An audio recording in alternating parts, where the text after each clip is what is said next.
Umthetho sekelo wenarha yekhethu uqinisekisa ilungelo lomuntu wonke ukwenza isiko lakhe.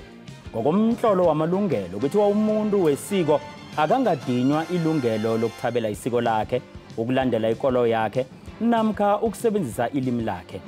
Ngesikhathi somnyaka kwande amaqude ukumnyanya ukukhuliswa kwabantwana ababentazana esithabeni samandebele. Kanti kilabo abasebenzako kufuze bathathe isikhathi sokuyokuphetha, kungaba zimveke namkha inyanga. Aloke uthini umthetho wezabasebenzi lokho umuntu nakathatha amalanga ngehloso yokudlulisa isiko labokhokho bakhe? Lihlelo Sibuya Nenyanda ku SABC lihaye lotshani ngingubranko Nkambule ngokomloyisani kwaBhoholo.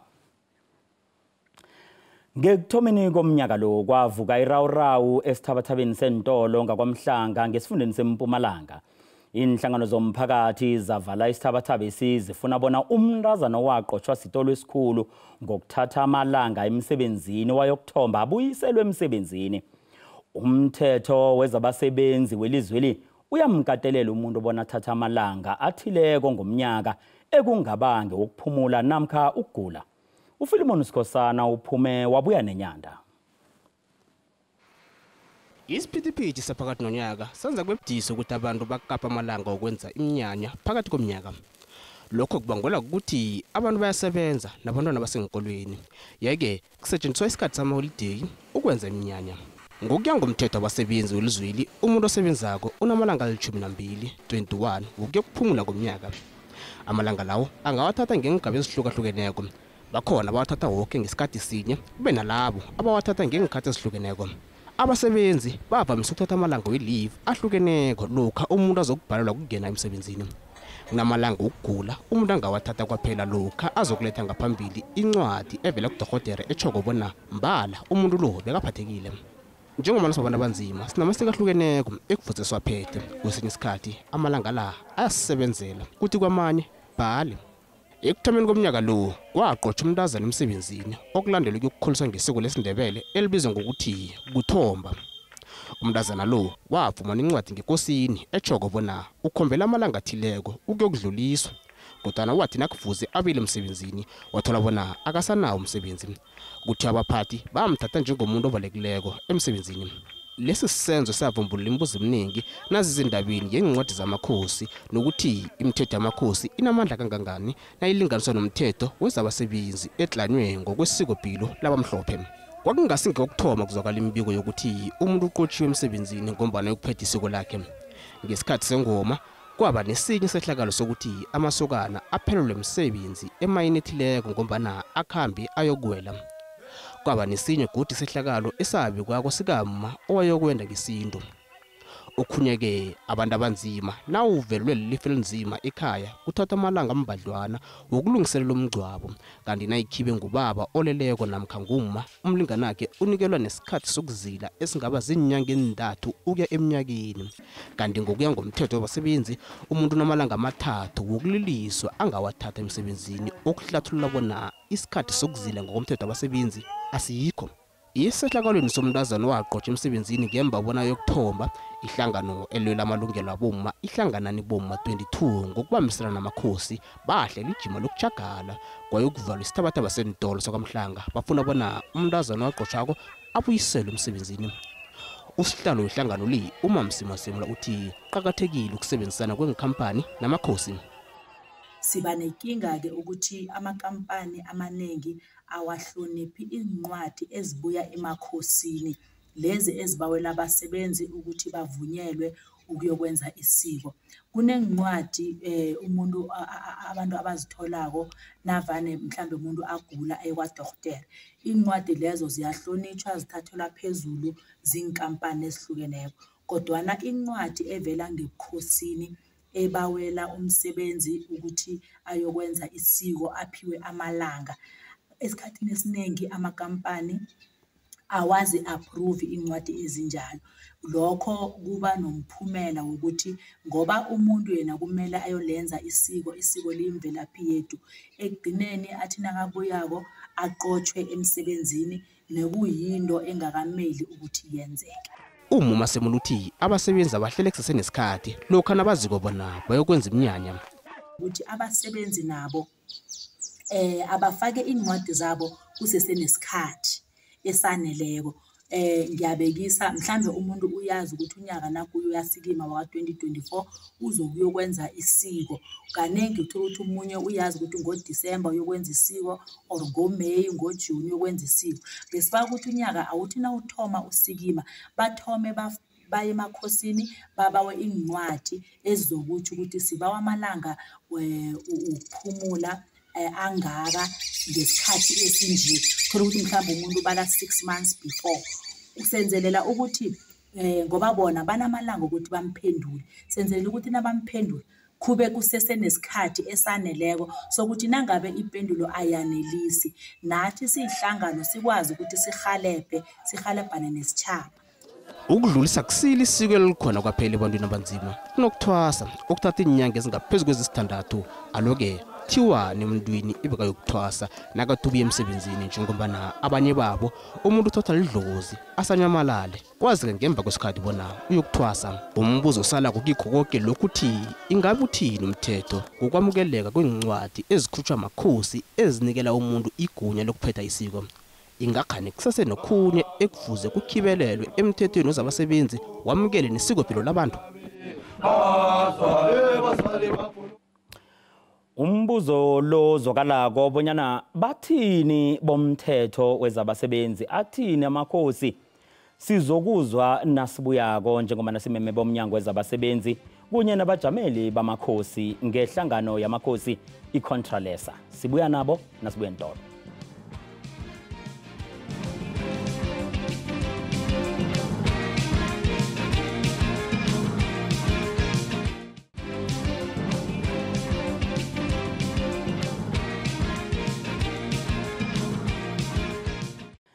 Siyakwamukela nakhona ungenako ubukele ihlelo Sibuya Nenyanda SABC lihaye. Endabeni enkulu esiphetheko lapha indaba ephathelene nomthetho wezabasebenzi bonyana uthini kilabo abathatha amalanga emsebenzini ukuyokuphetha isiko.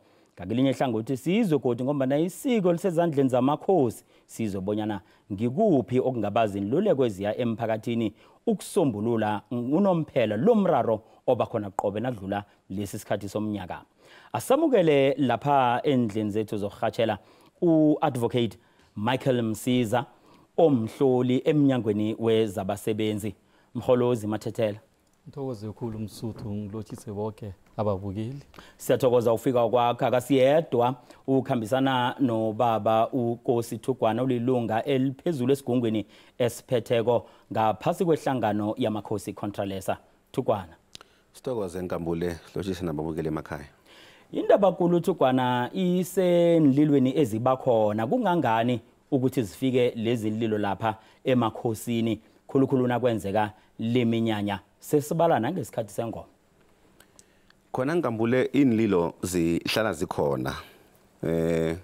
Siyacabanga ukuthi sekusikhathi ukuthi mhlambe amakhosi nebezomnyango wazabasebenzi mde sibambisane mhlambe kube namahlelo wokufundisa inchaba zethu ukuthi eSouth Africa sibuswa umthetho nomsebenzini la usebenza khona kunomthetho kodwana kunesiko umuntu emdalenzo eligunyazwa umthetho esisekelo ukuthi eSouth Africa omnye nomunye umuntu umdenze isiko lakhe kodwana ke nawenza isiko lakho kungagadanga omunye umuntu. So inlilo ezihlala zikhona kakhulukazi ngatsho ngithi unyaka opheleleko lo ingoma edluleko leya yamaphoko kulangathi zibe khona khulu nalapha ke saba nenkinga ke lapha kwamhlanga yecude nentolo ke nazo sezifikile. Ngikhuluma nje kunesitolo esikhe safika lapha kwaFene sizokulile enkosini ukuthi mani siba wasinihelebhe ngoba basaba lento ukuthi nasele bamqotshile kumntwana isitolo sakuvalwa abantu bazahwanta kuthiwe umntwana sewanyamalala wangeze emberegweni nabathi babuza bamaziko bathi uthambisile. So zinlilo ezikhona lezo engicabanga ukuthi ubukhosi mdebsikime nesitshaba sihlangane sonke sivumelane ukuthi akusiyikinga ukuthi umntwana ukuphetha isiko lethu kodwana akube nendlela emde umuntu akhulume nabaphathi bakhe nakasebenzako ngoba sekuyiminyaka nakuwela ingoma la abantu beza khona enkosini bazokubawa incwadi yokuthi nanti umsegwabo nangumani siyomuyisela kodwana sekasemakhuweni bekosini bayibhala incwadi unyaka usesekude mhlambe 11 months before ingoma izokuphuma baba wamakhuwa or ikampani ukuthi nanti sokana inkosi izakuthaba siba ukuthi nimkhulule kwenziwa amahlelo nemberegweni ngoba ngithi abanye abantu baberega imberego lengathi vele namda khambe mde advertise ukufuna umuntu so amahlelo njalo ayenziwa so into emde siyifunze khulu abantu bekhethu ngileyo ukuthi awunomani unyamalale ukhambe asibe nehlelo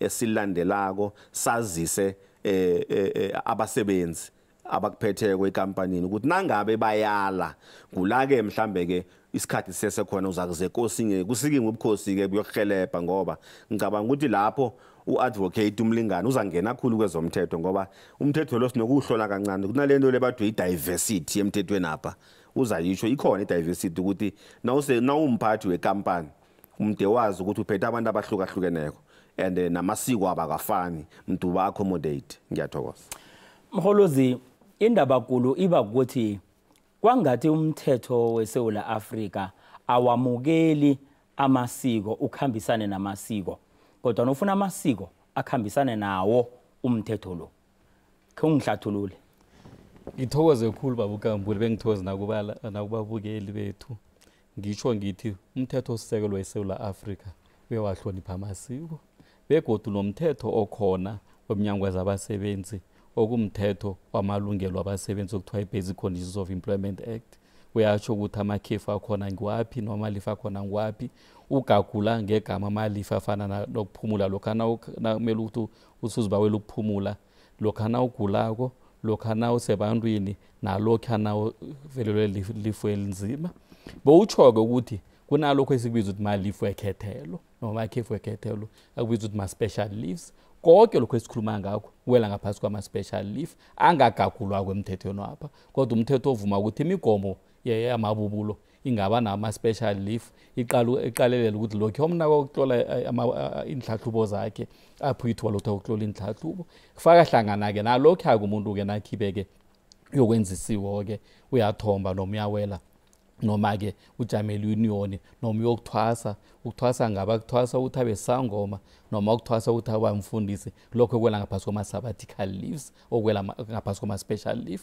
ngamagama uyavuma umthetho ukuthi nanginjalo-ke ibubulo lingaba nomgomo ohlonipha lokho kuthi-ke lapha naliqala lapho lingatsho-ke ibubulo ukuthi ilifu le noma ikhefeli lizakubhadalwa noma angeze labhadalwa kodwa nokho lona kumele libe khona alikwazi ibubulo ukutsho ukuthi alikho noma kamele ukuthi kwenziwe njalo-ke kanti na uqala amalanga la athathwako ngaphasi kwekhefu leli lokuphumula malanga wathatha wazi ukuthi uyokwenzani ngawo umthetho ukuthi ungawathatha nonyaka ngesikhathi somnyaka loyo noma inyanga ezithandathu zomnyaka olandelako kwenzelelwa ukuthi nakhibe uyazi-ke ukuthi umnyaka ozayo inkosi izabe ithabile nawe uzakha ungomunye kwalabo-ke abazokuyokwela-ke uyakwazi ukwenza amalungiselelo ukuthi nonyaka ungathathi ulutho kiwo unamashumi amabili nelanga linye womnyaka wonke begodwa nakuthwasa umnyaka olandelako uba namashumi amabili nelanga linye kodwa kaningi kuba malanga womsebenzi ngafaki hlangana ipelaveke kodwa kumthetho ufaka hlangana ipelaveke kodwa imigomo webubulo ungenza ukuthi ube malanga womsebenzi kuphela okupha nawuthi uyaqala ukuthi ungaba nenyanga embili ezipheleleko ezibhadelwako ukuthi ungakhambi ukuphetha isikwelo kodwa okufaneleko-ke nawuthatha njalo kumele ukuthi kube namalungiselelo okwenza imisebenzi nabo ukuthi ngiba ukuthi ngingathathi ikhefu umnyaka lo ngihlanganise nomnyaka ozako ngoba ikhefu enjalo iyahlozwa ukuthi uhloza amalanga lo ukuthi uzokwazi ukuwasebenzisa ngendlela efaneleko-ke bokwazi ukuba isikhathi sisekhona njengoba undaba ezithuthuka atshwile ukwazi ukuthi kuvumeleke isikhathi sisekhona umthetho uyavuma-ke lokho-ke ngamagama ukuthi inkinga ayisisemthethweni inkinga mhlambe isekuzwisiseni umthetho mabubulo esinawo kanti mabubulo lawo akhele izizwe ezithize noma intshaba ezithize ezinesiko elithize kumele bafunde njengoba undaba ezithathwile kuthiwa i-diversity management wazi ukuthi abantu engihlala nabo lapho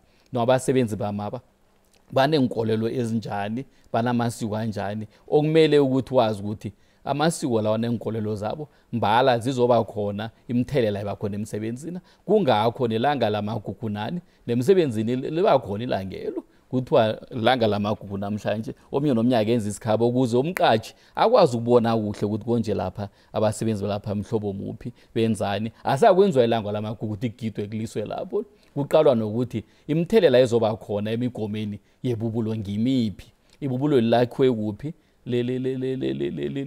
lisendaweni enjani ekwenziwa ini nenkolelo lokho konke njalo ngahle ukuthi ke nake isikhathi esideke kube nesikhathi ukuthi mhlawumbe inyanga impilo zokubhadalwa ukudlula lokho ke nasithi ukuthathela ufundisi noma uba inyanga kuthiwa nokho inyanga ezithiza sozibhadala ngoba sezidlula amalanga lawa nokho umsebenzi usenawo so na ubuyako ukwazi ukuragela phambili ngomsebenzi wakho kumele kube njalo babuthugwana kokhunyeke abe kusingabasebenza kokuphela nasengiyibuyisela ngemtshade nabantwana besikolo kabafundako kabanye ayi kuthiwe bachiwa isikhathi ngombana uthola nakufika isikhathi sokuvula kwenkolo omunye akakahlubuli uthola ke nakungesikhathi sengoma inkolo zivuliwe isiko alikapheli well nkambule lapho ngicabanga ukuthi sizokhamba vele siba nemiraro ngoba ikhalenda yengoma siyayazi ke ngikhulume ngamandebele sibobaba ukuthi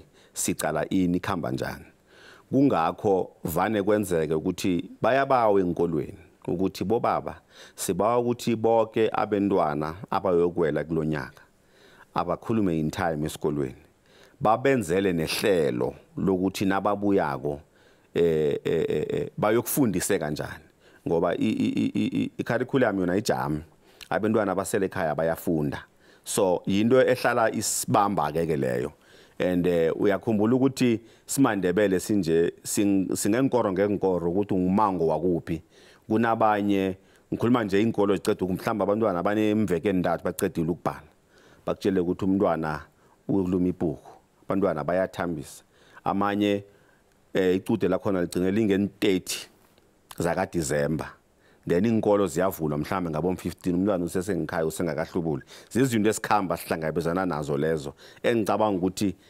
angeze ke wasugulisa abantu isiko ngoba noma ngisho singemango ngemango ngizokuthi ngina no man akhe isikhathi ezinye bathi no umango wangikhwabo vela abakwenzi lokho so izasikatelela vele ukuthi mde sesirabhele ukuthi umntwana lo ucover up njani kuma studies eselasele emva ngoba ukuthi umntwana lo uhlubula nje uyokwenza umatric unyako zakho nakafika esikolweni sekunemveke endathu ezimshileko so mde kusikatelele ukuthi umntwana lo simhelebha njani shuthi sekuba sebazalini nakithi ukuthi umntwana lo ngiyazi ukuthi ngimenzisile isiko limbambile esikolweni baza kuzama bona ukuthi bamthathe bamse phambili ukuthi emvekeni endathweni ezi ekade ngikho bamhelebha njani mara ke nami njengomzali kwesikhathini sanje ngiyithande ifundo njengesikweli ukuthi ngimthola ithutha keke ngama weekend ukuthi iyomhelebha kulokho eksele kusho ukuthi seyizinto esizama emde sizenze ngoba isiko liyakukatelela ukuthi umntwana wakho umntu ayokuthambisa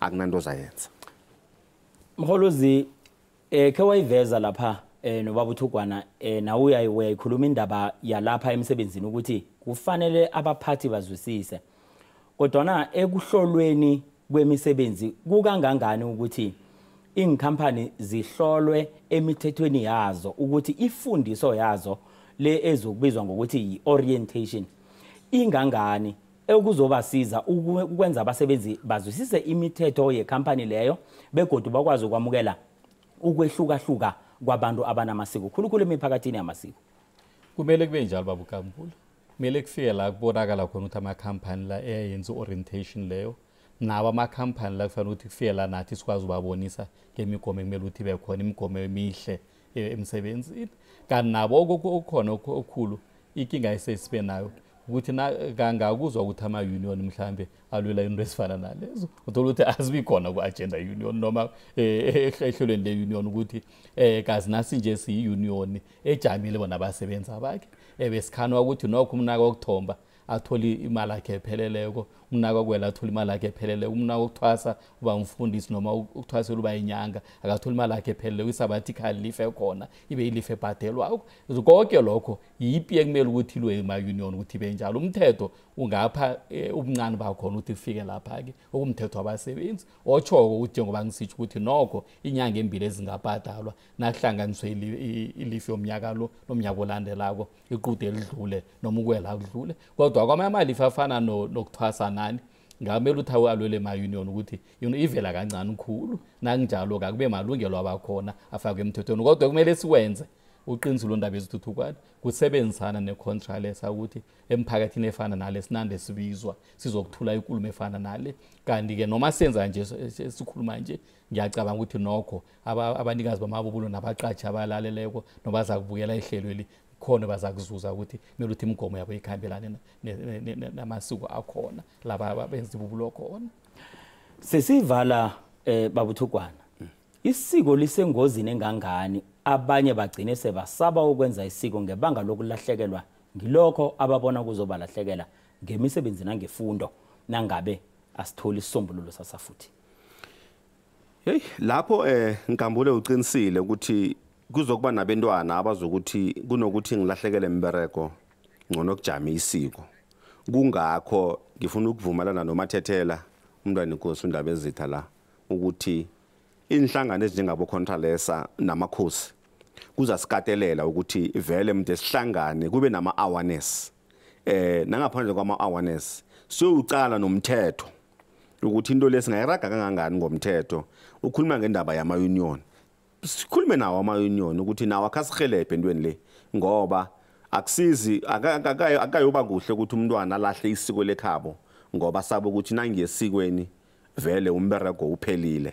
And ngaba into embi khulu ukuthi namhlanje esikhathini sedemocracy yenzeke kunegama elimbi elingasaberekiswako nembusweni wamabhuru ingoma ekhethu kade bayibiza ukuthi iKafir School. Igama elimbi lengasaberekiswako namabhuru bekazi ukuthi kunengoma kunabantu abayokwela umuntu lo uye esikolweni but iKafir School. Then kuyoba kumbi khulu ukuthi kudemocracy lesithi imbuso wentando yenengi ekhethwe ngithi isukelo liqajelwe lingasaba khona ngenzathu lezo. So kusikatelela ukuthi mthetho sokuqala umthetho sokuhlangana nama-union sibukhosi sikwazi ukuyilungisa sikwazi ukuvikela abantwana bekhethu emachoyini angababamba. Sithokoze khulu bobaba kufika kwenu ehlelweni. Sithokozile Nkambule. Lihlelo Sibuya Nenyanda asikaqedi siyabuya.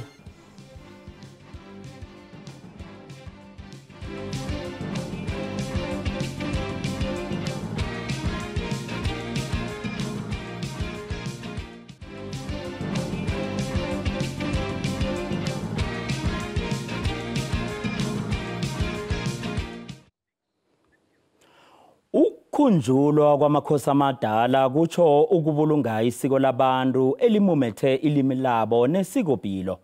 Lo kube mlayezo wengikhambeli emnyanyeni wesikhumbuzo sengwenyama yamaNdebele umbongo wokuthoma obewubanjelwe engwenyameni hlanu kwaMhlanga.